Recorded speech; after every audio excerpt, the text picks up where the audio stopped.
Conexión Empate 21 para conversar sobre el derecho al deporte y el derecho a la información, dos derechos que convergen en una actividad esencial para la vida de una sociedad como la colombiana. Y estamos con Estewil Quesada, periodista caribe, periodista de la costa atlántica de Barranquilla y dirigente gremial, líder de la ACOR, Asociación Colombiana de Periodistas Deportivos. Will, un saludo de bienvenida y cuéntenos usted de dónde es, Will. Antes que todo, cordial saludo, Hernando. Gracias por la invitación de estar aquí compartiendo con usted y con toda la audiencia. Yo soy barranquillero, nací aquí en Barranquilla, eh, tierra donde he vivido toda mi vida y donde creo que permaneceré el resto de mi vida, ¿no? Muy bien, entonces vamos a hablar en un contexto de medio siglo que está marcando en este tiempo el comienzo de los grandes triunfos del deporte colombiano en el máximo rendimiento.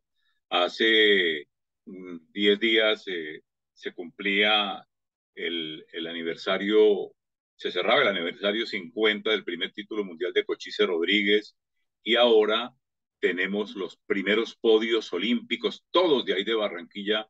Si me corrige usted, por favor, si estoy diciendo algo indebido. Y también tendremos el 28 de octubre los 50 años del primer título mundial del boxeo. Usted en 1972, ¿qué noción tenía sobre el deporte de alto rendimiento y el relato deportivo en el periodismo de su territorio y del país? Bueno, antes sí, hacer la aclaración que las tres medallas, una era de Cartagena, que fuera de Alfonso Pérez, Clemente Rojas era del Atlántico y bueno, también de representante del Atlántico. Ahora, sobre la pregunta, hace 50 años yo era un aficionado, un niño aficionado a los deportes, que estaba muy compenetrado, especialmente con deportes como el fútbol, a través del junior del ciclismo, básicamente el ciclismo con relatos de las pruebas ciclísticas a través de la radio, las pruebas locales que había acá en el Atlántico y algunas pruebas nacionales, por ejemplo, el clásico de la costa, que era regional, la Vuelta a Colombia cuando pasaba, el mismo clásico de RCN.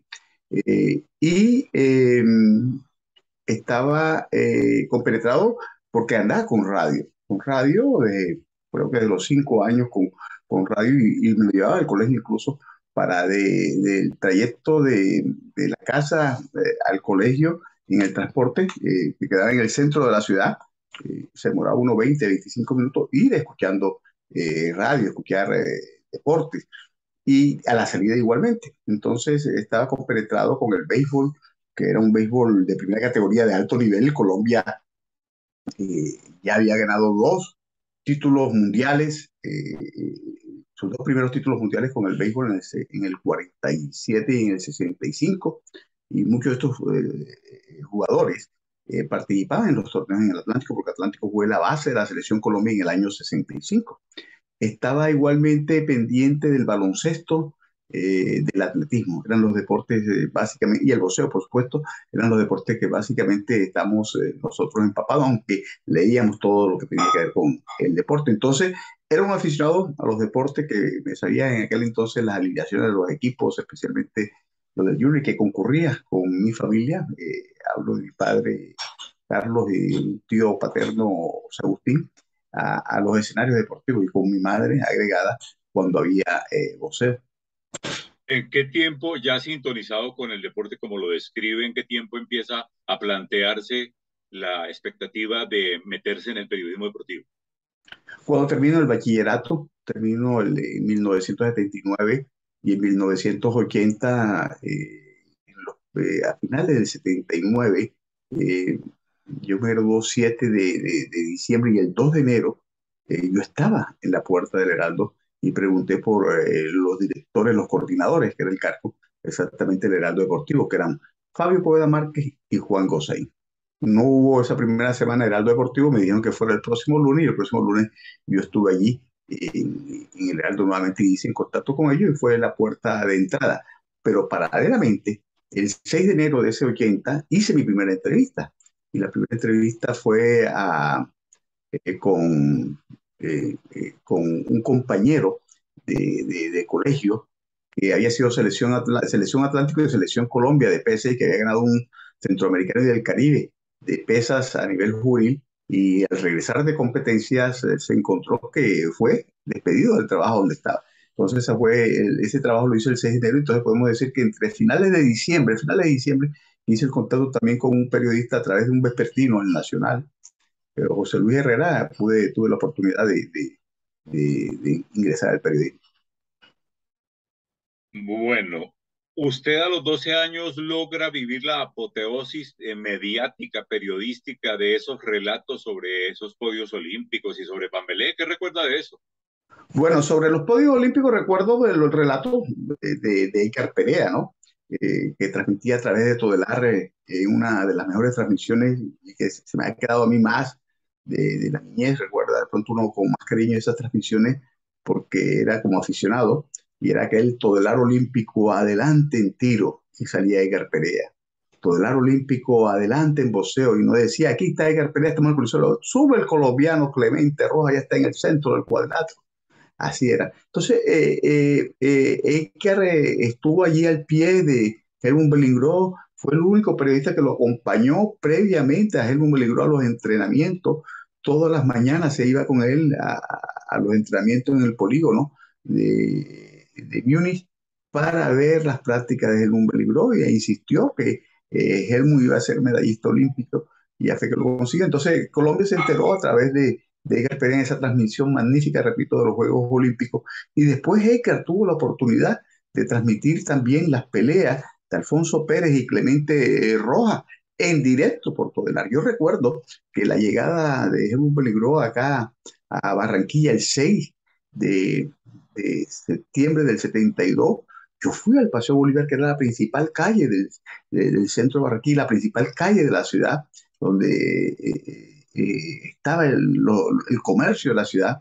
El Paseo Bolívar, yo estuve allí en la puerta del Banco de la República, bajo sombra, viendo el paso de Germán Beligro. Yo llego unos 5 minutos antes, como está en colegio, eh, llegó 5 minutos antes de que llegara Helmut o pasara Helmut Beligro por el sitio. Y me quedé ahí porque había radios, yo tenía mi radio, pero había radio, y me quedé allí porque al rato, creo que 5 o 7 minutos después que pasa a Helmut Beligro, Edgar transmite la pelea de Alfonso Pérez y Alfonso Pérez asegura medalla de bronce.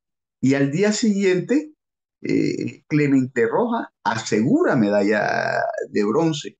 De pronto en los registros olímpicos no aparecen esa fecha. Claro que no aparecen porque aparece la fecha cuando ellos la ganan, pero ya ahí habían asegurado que es diferente y es cuando se asegura, más no cuando se obtiene, porque había la posibilidad de que alcanzaran también medalla de plata. Lastimosamente no se pudo, teniendo en cuenta de que ellos fueron despojados en quizás los más ridículos fallos que se hayan dado en la historia del boxeo en todos los tiempos. Y después, semanas después, de la apoteosis de Kip Pambelé.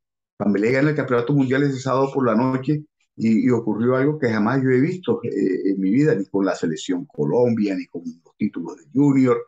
Y es que aquí en Barranquilla se acostumbra a que cuando suenan los pitos, aquí se dicen los pitos del 31 de diciembre porque eran los pitos de cervecería Águilas que se escuchaban en toda la ciudad, y eso no se escucha porque la ciudad creció, hay mucha bulla y eso no se escucha. Cuando sonaban los pitos, eh, toda la gente sale a abrazarse con desconocidos, a desearse feliz año, en fin, en una algarabía, la gente de un lado a otro. Y ese 28 de octubre del 72 también la narración de Edgar Pelea en la puerta de la casa, porque la pelea la escuchamos en la puerta de la casa, sentado allí todo el mundo esperando el triunfo de Kip Pambelé. Eh, la gente salió a hacer ese recorrido como si fuera 31 de diciembre, repito, en la única vez en mi vida, en un no 31 de diciembre que lo he visto. Y al día siguiente tuve la fortuna de ir al estadio municipal Romelio Martínez a ver jugar al Junior. Y cuando el Junior termina el primer tiempo de su partido con el Deportivo Cali, llegó Pambelé al estadio, hizo el recorrido. Al término del primer tiempo coincidieron los tiempos, ¿no? Que se acaba el primer tiempo y justo llega Pambelé y hace el recorrido en un estadio delirante, dándole la bienvenida al nuevo campeón mundial. El pueblo sigue sintonizado en esa frecuencia y con esa emoción con sus campeones, la gente del ámbito popular, esa vivencia y esa emoción se sigue teniendo en esta época o cómo ve la diferencia, Will? Yo creo que en parte sí, y bueno, y cada caso es diferente. Por ejemplo, los campeones del mundo no despiertan la misma expectativa que despertaban en el pasado, teniendo en cuenta de que ahora pululan los campeones del mundo, las entidades pululan, o sea, pululan las entidades, más no los campeones del mundo de nuestro país, me refiero, pululan las entidades y los campeones del mundo, pero no los campeones del mundo de nuestro país. Entonces, el título mundial perdió como, de boxeo perdió como valor. Eso por un lado. Y bueno, en aquellos tiempos era la radio, la televisión era muy escasa, la pelea para no se transmitió, las medallas olímpicas tampoco se transmitieron y la gente seguía todo a través de la radio. Ahora se ve por televisión las medallas olímpicas y de pronto existe el fervor, pero un fervor que lo vive cada quien particularmente, es decir, en grupos reducidos, en establecimientos públicos, en sus residencias, pero la gente no se desborda con la calle. Se desborda, hay que decirlo, en dos aspectos básicamente aquí, por lo menos en Barranquilla. Y me refiero a los títulos del Junior, pero no con los recorridos eso de que salen a arrasarse por las calles la gente con los títulos de Junior y con los triunfos y los partidos de la Selección Colombia de Fútbol, teniendo en cuenta que Barranquilla pues, es la casa de la selección y aquí es donde juega sus partidos como local y eso hace que el apego aquí sea más, incluso que en el mismo Brasil, porque en el Mundial de Fútbol, el país del fútbol, Brasil, yo no vi tanto apego, a excepción de cuando jugaba Brasil, no vi tanto apego por el fútbol como uno puede verlo aquí en Barranquilla y en Colombia, en el ambiente, en cualquier ciudad, veo más expectativa por un mundial de fútbol que en la propia Brasil. Las grandes crónicas de aquella época escritas del periodismo deportivo, ¿qué hay de eso en esta época y qué quisiera ver usted más en el periodismo que se hace en este tiempo? Bueno, había un seguimiento a nuestros deportistas, ¿no? Ahora con más facilidades de comunicación para estar, creo que con mejor financiación, con todo y que hay restricciones de tipo económico, se acompaña menos a los deportistas, se acompaña menos a los deportistas. Ahora como llegó esa comunicación a través de la televisión, los medios no envían a los periodistas los cubrimientos y los que van son muy escasos y los otros van por su cuenta que les toca hacer mucho esfuerzo para estar en el cubrimiento de los eventos. Por ejemplo, yo recuerdo las crónicas de Antonio Andrade sobre Pambelé, en El Espectador que llegaba a mi casa, las caricaturas que hacía un señor, no recuerdo el apellido, se me olvida, pero de Pasto, de Nariño, escribía, hacía unas caricaturas muy bien allí en Via Deporte. Eh, eh, la revista que llegaba a la casa igualmente, las crónicas de Fabio Poveda en el Heraldo y en el Tiempo, porque Fabio escribió también para el Tiempo crónicas de la conquista mundial de Pambelé. Esas crónicas yo creo que sería bueno verlas porque eran unas crónicas de cercanía con nuestros deportistas, no el cable internacional que muestra algo más bien plano. Y sí, el sabor muy humano con el deportista colombiano que hacían los cronistas de aquella época y que ahora repito porque no se tiene la oportunidad de viajar a los eventos, tuve la fortuna de cubrir en parte y de estar en esa etapa del periodismo colombiano. Eh, no se dan ahora, es decir, yo tuve la fortuna de cubrir eso y estar en acompañamiento con figuras después de Pambelé como Baza, Molinares, Apilora, Quijandero Mendoza, pero que ahora, de un tiempo para acá, no se da. El periodismo de largo aliento, el periodismo de fondo, está a la altura del alto rendimiento deportivo en el país o qué está faltando en ese ejercicio? Yo creo que el periodismo de fondo está, solo que no, los medios cada vez es más difícil ver en televisión o escuchar en radio o ver en prensa una, una crónica, por ejemplo, un reportaje amplio sobre los deportistas, eh, ya sea radio, prensa, televisión o medios digitales. Y entonces eso es lo que ocurre, o sea, el periodista está y los periodistas están, pero por ejemplo en los cubrimientos, me refiero a los cubrimientos, los eventos poco se dan. Nosotros en el periódico, en el tiempo que se hacen esos cubrimientos en páginas especiales de crónica, pero es que antes no había esas páginas especiales y eso salía en cualquier día en deportes.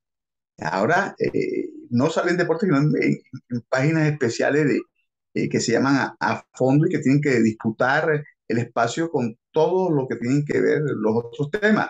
Ahora, está el periodismo también digital, que podría, donde habría espacio para publicar eso. Ok, sí, pero para hacerlo también hay que dedicarse tiempo. Y hablo de la prensa escrita. Hay otros requerimientos por parte de los medios de comunicación que se tienen que hacer contenidos periodísticos y a veces se deja a un lado a la crónica. Es decir, no es de pronto lo más importante, lo demás fondos, lo demás periodismo, sino lo del momento, lo viral, lo que es tendencia, porque eso marca. Entonces, esa es la diferencia del ayer con el hoy.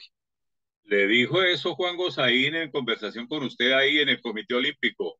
Lamenta que el periodismo deportivo esté desapareciendo de las páginas de los periódicos. Cerremos este segmento y planteamos una nueva conversación, Esteban, agradeciendo su deferencia sobre qué aportar desde el periodismo deportivo y desde lo gremial para esa cruzada que encabeza Gosaín con el CPB por salvar el periodismo, para que no pase lo que él está diciendo y advirtiendo, el periodismo deportivo en los periódicos cada vez más arrinconado.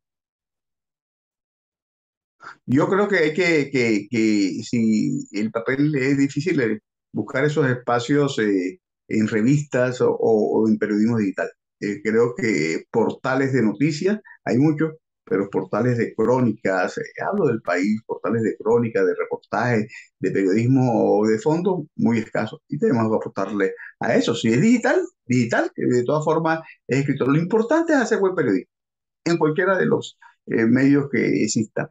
Y si se escasea las páginas en los diarios, bueno, los mismos diarios tienen páginas digitales y por allí puede ser el camino. Ahora, la idea del periodista, hablo independiente, es de pronto esos contenidos, esas notas de fondo, publicarlas en portales propios o de grupos de periodistas de, especializados. Es decir, cuando hablo de especializado hablo de crónica, reportaje y no la noticia viral o machacada que se vuelve un reciclaje del periodismo.